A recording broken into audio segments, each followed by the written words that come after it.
L'Organisation mondiale de la santé hausse le ton. Alors que l'idée d'administrer une troisième dose de vaccin contre le Covid-19 prend de l'ampleur, la scientifique en chef de l'OMS appelle les États à la prudence.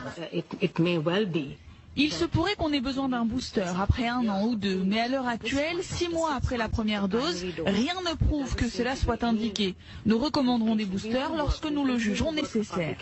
Selon l'Organisation internationale, aucune donnée scientifique ne corrobore l'idée qu'un rappel de vaccin soit nécessaire. La scientifique dénonce à demi-mot la cupidité des laboratoires. Cela doit s'appuyer sur la science et non sur les déclarations de sociétés qui déclarent que leur vaccin doit être administré comme booster. Et les autorités sanitaires aux États-Unis vont dans ce sens. À l'issue d'une réunion avec des représentants du laboratoire Pfizer et suite aux recommandations de l'OMS, les autorités américaines ont décidé que la population vaccinée 2 fois n'avait pour l'heure pas besoin d'un rappel. Par ailleurs, le directeur général de l'Organisation mondiale de la santé dénonce la hâte des pays occidentaux à vouloir administrer une troisième dose à leur population. Tedros Adhanom Ghebreyesus appelle à plus de solidarité.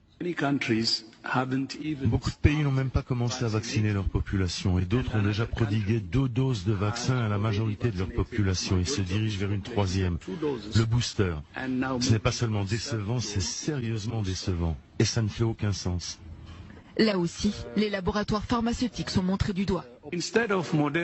Au lieu pour Moderna et Pfizer d'avoir pour priorité la distribution de boosters aux pays dont les populations sont déjà bien protégées, nous avons besoin qu'ils fournissent des vaccins au programme COVAX, à l'Afrique et aux pays aux revenus faibles et modérés, qui ont une faible couverture vaccinale. Une sortie virulente pour le PDG de l'OMS, à l'heure où les écarts continuent de se creuser entre les pays sur le plan vaccinal. Seul 1% des 3,3 milliards de doses de vaccins déjà administrées dans le monde l'ont été dans les pays les plus pauvres.